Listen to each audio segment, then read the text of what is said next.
Time now for sports on 104.7 The Cave. Here's Ned Reynolds. Mike, the intern Ned Reynolds, back in the studio on a Wednesday morning. So we said it yesterday and on Monday. It was going to be a test for the Missouri State Bears baseball team. When the Razorbacks come in, how'd they do? Passed the test big time.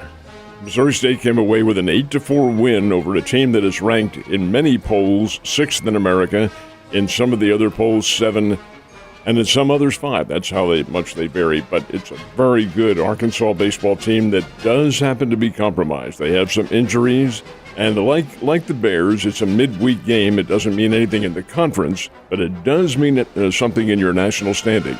Bears gave Arkansas a 2-1 lead, and they gave it away in the second inning, 2-1. In the third inning, the Bears tallied 6 runs, and it was a really interesting. The fans are going wild. They had about 3,000 fans at Hammons Field, and it's a very noisy crowd. It's split attendance because a lot of them were for Arkansas, as you might expect. But the Bears had their bats going. The pitching was nothing short of outstanding. In the late going of the game, Bears used 4 pitchers and come away with a very nice 8-4 win over Arkansas. That's big for Missouri State.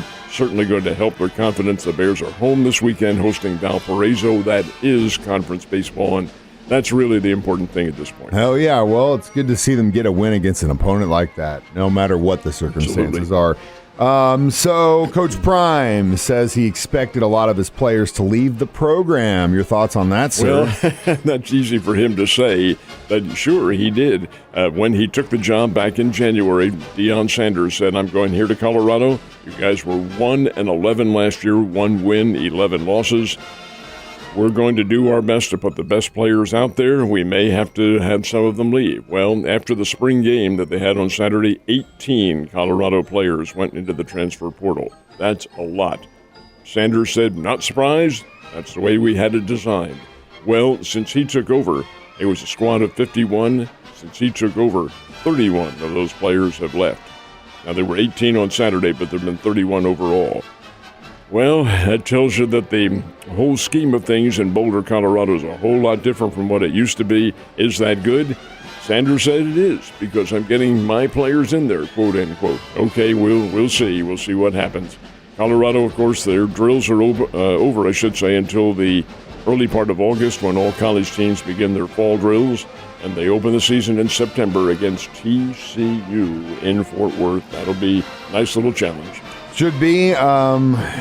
Maybe those players are seeing something we're not seeing just yet. We're definitely going to see it here in a couple months. All right, last night we had a couple hockey matches in the Stanley Cup playoffs. Who got the dubs? The winners were the New York Islanders, the Dallas Stars, and the Edmonton Oilers, and all 3 of those winning teams now have 3-2 lead in their best-of-7 series. This is the first round of the Stanley Cup. Long, long way to go. So the Cardinals are out west in San Francisco facing off with the Giants, and it doesn't look like that story's getting any better. Cardinals are absolutely snake-bit. They cannot get anything going in the right way. Here they have a 4-2 lead over the San Francisco Giants. And, Mike, I'm telling you, San Francisco is not very good. I don't even know half their players. 4-2 in the 9th inning. Last of the 9th inning, Cardinals lead. Giants get a run. It's 4-3. They put 2 people on, but Ryan Helsley, who is the Cardinals stopper from the bullpen, is on the mound, and this guy throws over 100 miles an hour.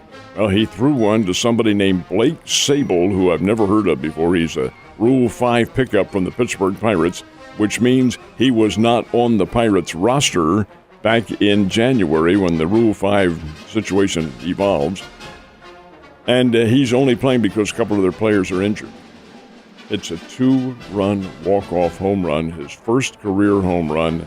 Cardinals lose 5-4. Cardinals' record is now 9-15.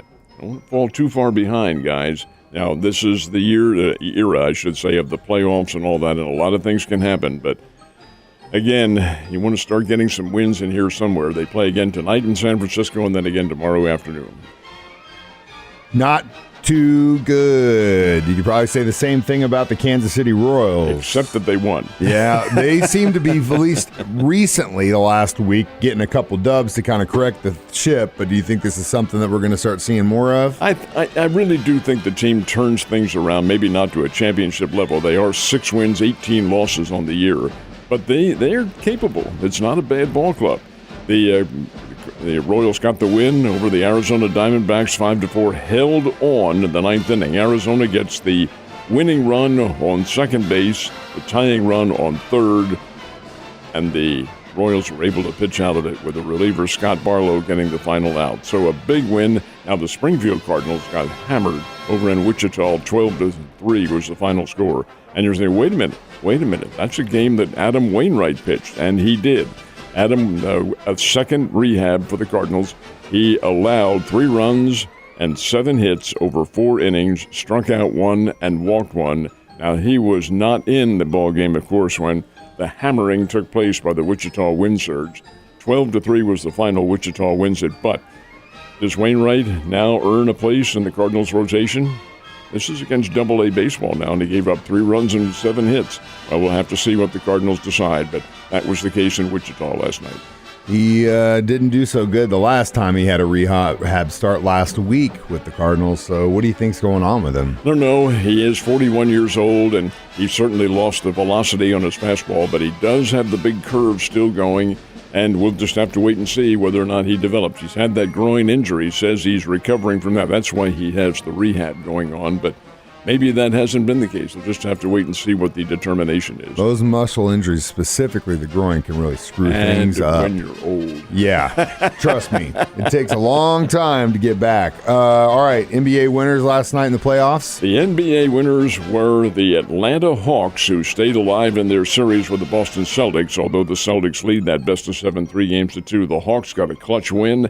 The Denver Nuggets eliminated the Minnesota Timberwolves with a 112-109 victory, and the Phoenix Suns knocked out the Los Angeles Clippers 136-130. Both Denver and Phoenix now advance in the Western Conference playoffs. Exciting stuff, Ned. You have a great day, and I will see you tomorrow.